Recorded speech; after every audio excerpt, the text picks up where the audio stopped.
Hey folks, Fernando doing a video for the Modern Survivalist, and in this case, this is a video that was actually requested.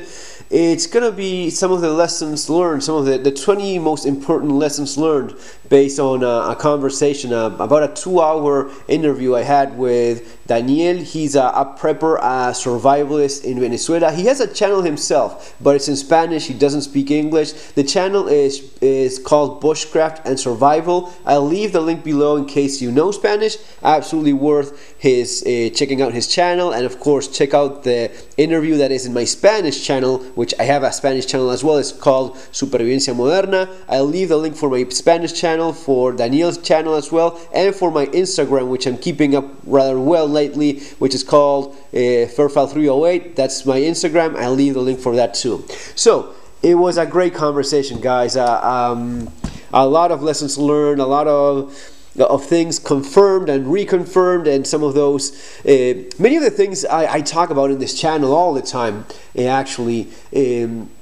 He basically went through the same thing. He had that same experience. Many similarities with what went down in Argentina, especially politically, in terms of the socialist crap that he has to put up with.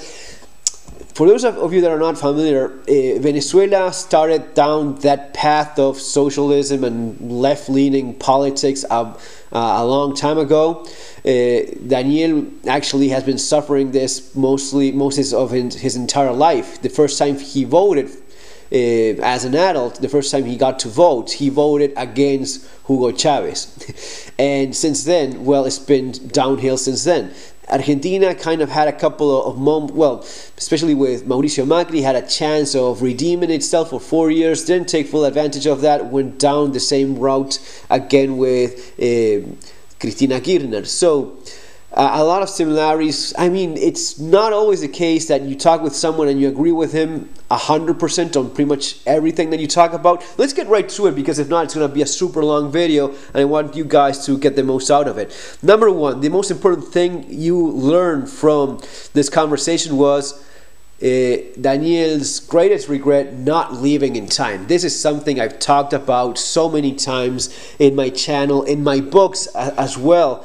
This is something I cover a lot in my second book, Bugging Out and Relocating, how important it is to leave in time. Know when it's time. This is one of those things that applies to a number of situations in life. Timing, you know, the right time for a business deal, the right time for you to make a move in a self-defense situation, the right time to know that, okay, this has reached a point of no return, we really have to leave. Bugging out when there's a fire, maybe it's a few seconds of difference.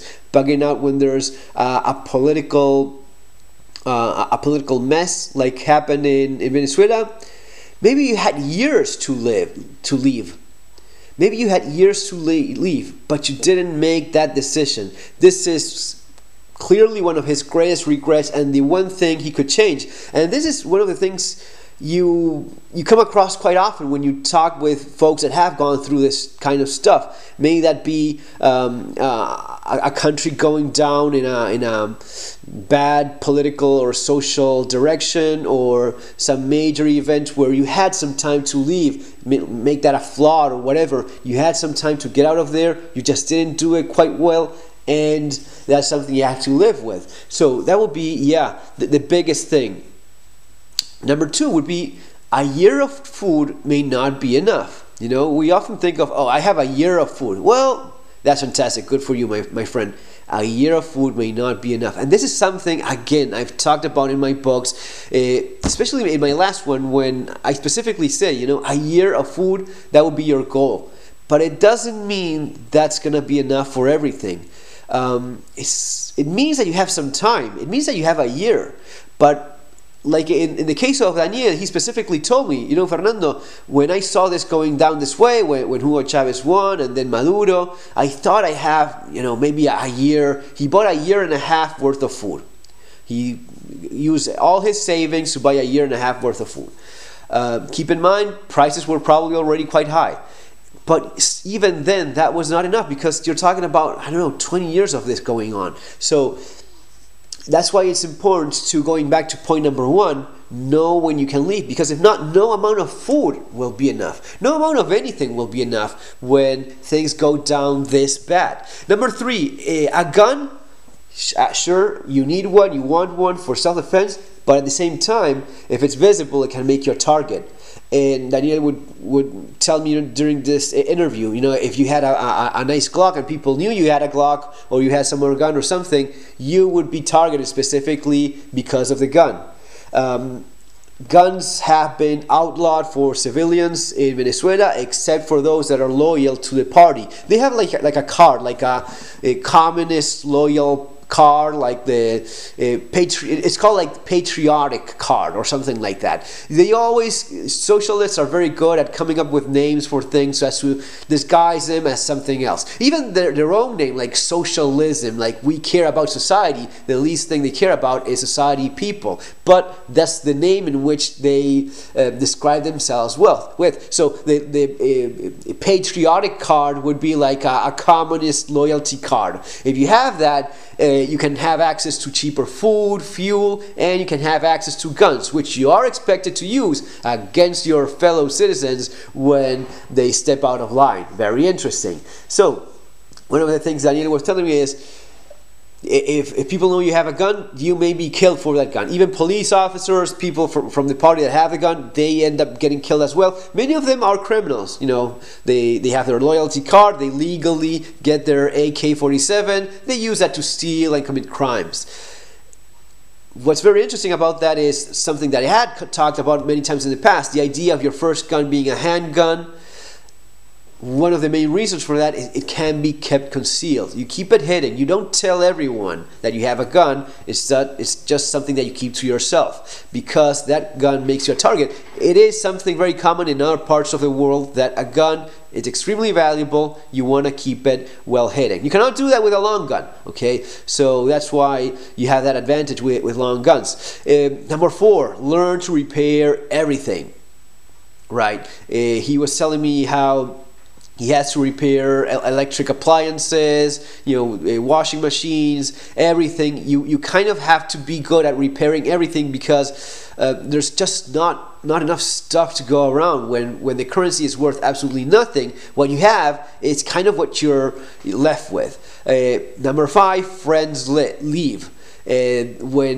When he saw this happen, many of his friends started leaving. This is very typical of our parts of the world as well. In Argentina, after 2001, it was also the case. Hundreds of thousands of Argentines left. I left myself eventually as well. Took some time, but I eventually did end up leaving. It wasn't as bad as the situation as Venezuela. I still didn't like it. I was fed up with it, so I went on with my life. Unfortunately, so it's one of those tough decisions.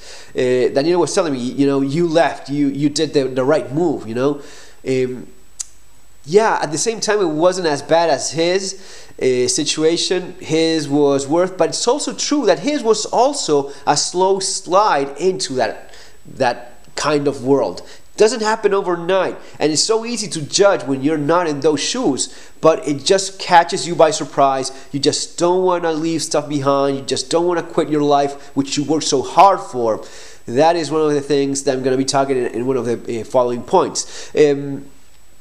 Friends not only leave, number 6, friends also die. So Daniel was telling me he was left alone because many of his friends had already left over the years. Also, many have been killed during crime, during protests, during different events. Many of his friends have been killed. So he was telling me, I'm alone. I've been left alone. It's myself, my wife. We were just on our own because people either left or died. I asked him, number 7, I asked him about firearms and such. He used to have a .38 revolver back when he could have a legally owned firearm. He refused to sign the patriotic document card renouncing the evil imperialist whatever that they make you sign.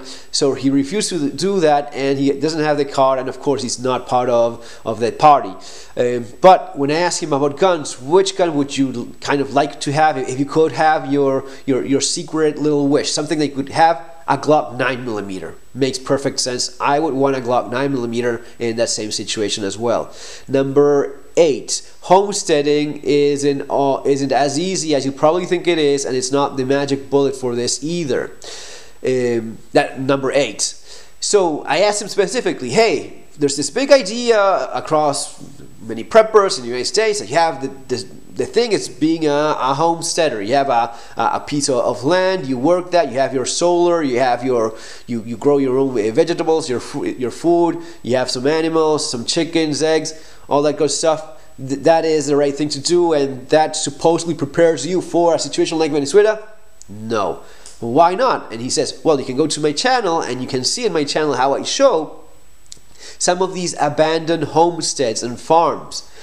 But wait a minute, why? I kind of knew already why that is, and I've addressed to this in the channel before. Well, Fernando, it's one thing to be a homesteader in the United States where you go with your F-100 and you fill it up with I actually told him that, and he pretty much agreed with me.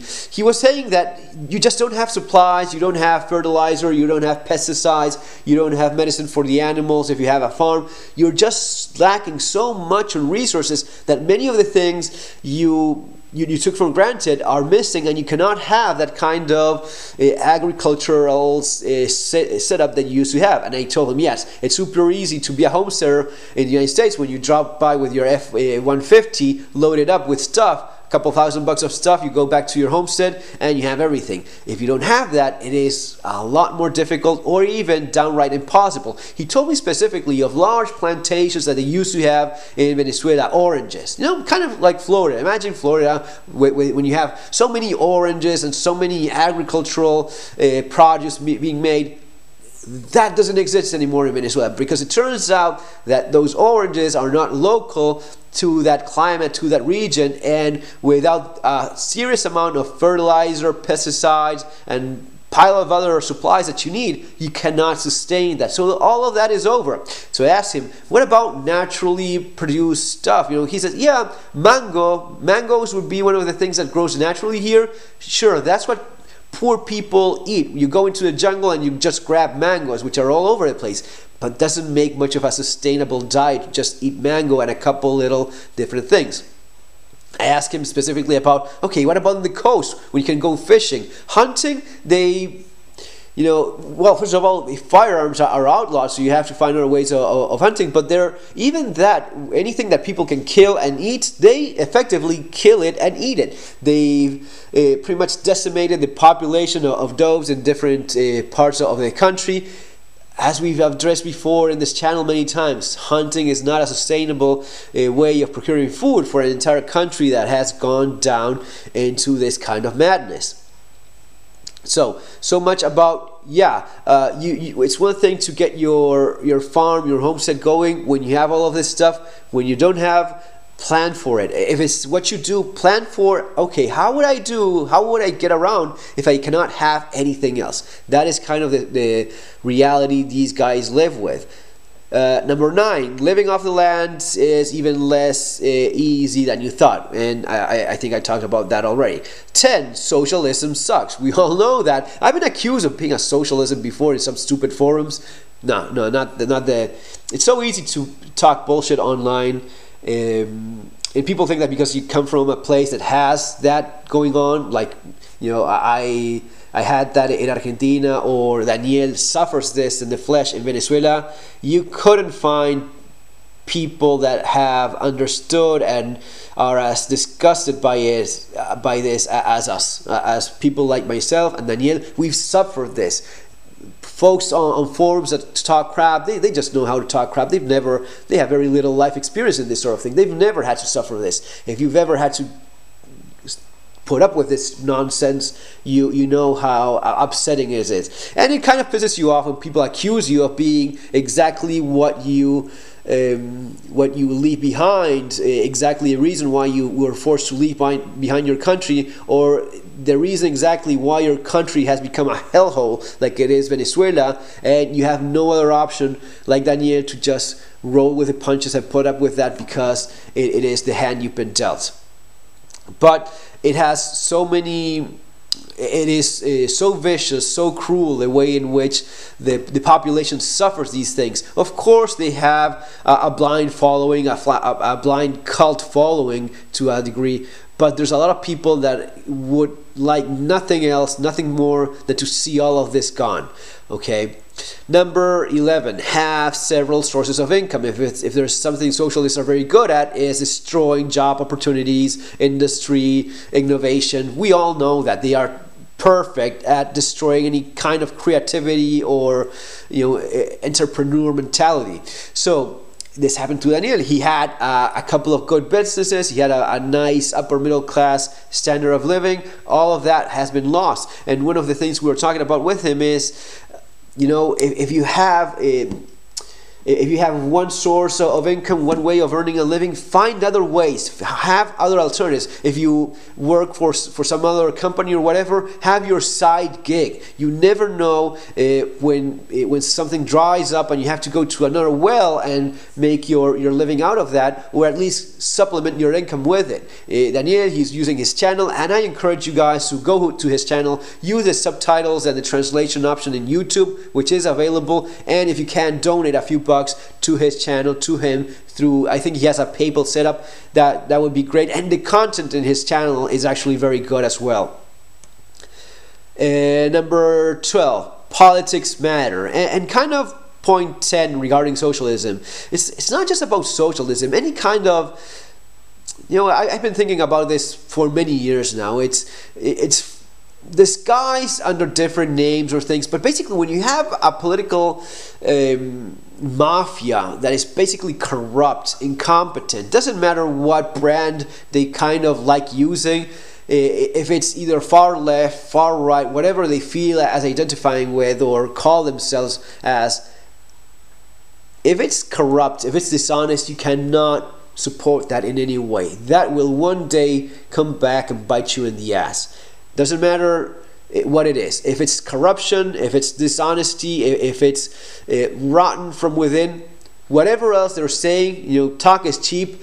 The actions are what matters. And corrupt politicians, these thieves that find their way into the government, they should have no support whatsoever from the population. Number 13, don't get too attached to stuff. Number 13 is a good one. I had to do that myself in terms of, one day, sell everything you can sell, have caches of stuff in some places in case you're coming back and some stuff, but you basically leave with a couple of suitcases. In the case of Daniel, this was one of the things that tied him and didn't allow him to make that jump when he was thinking about doing it. When he was thinking about leaving, one of the things he saw was that lots of people ended up losing everything they had when they left. And when you work very hard for that stuff, it is very difficult to do that. This is something that preppers struggle with a lot. Preppers are usually very attached to their stuff, to your guns, to your house, to the stuff that you have, all those tools that you need to survive, or that you think many times that you need to survive. Make sure that's not an anchor that's putting you in a tough position. Number 14, get a second passport. This is something I've talked about, insisted a lot, many times. A lot of you folks have done it actually, and that's awesome. I got an Instagram message not that long ago from someone that got a second passport because I told him to do that, and it turned out to become very handy in a certain situation.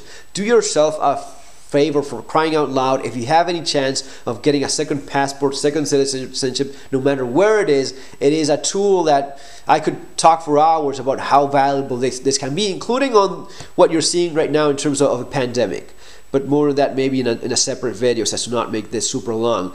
Number 15, you get punished for being middle class or upper class in a socialist country. Well, yes, especially when it's taking to socialist, communist kind of a classic communist party thing where they go around taking people's stuff away from them. Yeah, he was telling me that because he lives in a somewhat of a middle class, or what used to be a middle class neighborhood, he gets power taken away more often than those that live in the poorer neighborhoods.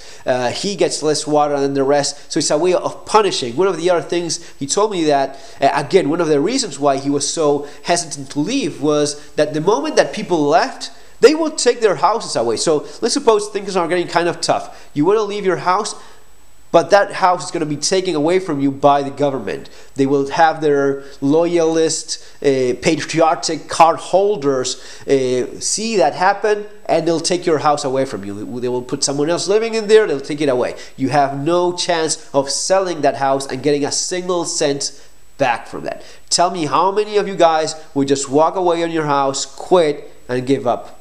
And just admit defeat, that you will not see a single cent out of that. Maybe you spend your entire life building up that place. You have nothing to show for it. It is not easy, guys. It is not easy at all. It is a very tough position to be in. But stuff that happens, man. It's as simple as that. Number 16, I kept on asking him about some of the things that he wished he had, or he wished he could have thought about before. He was insisting a lot in terms of lighting, because power is so sketchy. Every once in a while he gets some, every once in a while he gets it goes down. So in terms of batteries, LED, LEDs, ways of improvising those, he fixes, those LED light bulbs that we throw away, he fixes those. He finds a way of fixing those, because they are precious commodities. But lighting, a big thing. Number 17, something else that when I kept on asking, okay, if you could go back in time and if you were still stuck in that, canned goods. So he bought a lot of grains, which makes a lot of sense as to get the most bang per buck, and he got quite a bit of that, a year and a half worth of food. But he still would have liked more greens, more canned meats, more canned vegetables, more canned food was something that he specifically mentioned he wished he had. 18, this is pretty cool. Good tools, good quality tools. Many of the ones we have, some of us lucky enough to have piles of, these are very valuable when you don't have anything else. So I asked him, what is your EDC? What is the kind of stuff that you have in your pockets? His channel originally started as a bushcrafting, a wilderness survival thing, and it slowly changed out of mostly necessity, because that's the kind of thing he likes. But out of necessity, it changed into more of an urban, modern survival kind of prepper channel. That's what he's mostly doing these days. But originally it was more about going into the jungle, showing beautiful scenery, and the typical camping, bushcrafting thing. When I asked him about his EDC, he has like a little leather wallet thing where he has a multi-tool, a flashlight, and a fire steel. Okay, that makes perfect sense. He put it that way. And wait, what kind of multi-tool do you have? He has the exact same multi-tool I have, the Leatherman Charge TTI, this exact same version, which is quite of an oldie. This is several years old. I'm very much attached to mine. He's very much attached to his. It's incredible that people have no connection whatsoever, but the experience, the appreciation for quality tools, that is universal. And he was saying, it has great steel, and indeed it has. It is S30V, the blade, and for most people, they're not going to be using this to the extreme of appreciating the kind of steel you have here. It just holds an edge longer. It's not wearing out as more common carbon steel does, or more common stainless steel does. So this, when you're using it years after year after year as your only tool, because this is all you have, it becomes precious. It is a wonderful tool to have.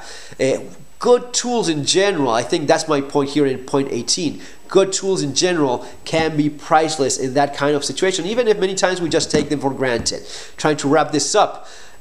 Number 19, learn to improvise everything. As I was saying before, he learns to fix stuff. But we were even talking about in Cuba how cars, they're just an old shell. Everything inside is made by hand. You just make parts that you can no longer buy. So learn how to improvise all the time on whatever it is that you need. Find a way to make things work and get what you need. Number 20, finally wrapping this up, guys, learn to cope with stuff. Learn to just take it and roll with the punches, not just physically, which would be somewhat related to improvising, but mentally, coping with bad things that you just have no solution for, right? You do everything you can, but it gets to a point that there's just things that are beyond your control. Anything that you can control, you can improve, absolutely go nuts with that. Folks, I love talking with him, and I hope you like this video.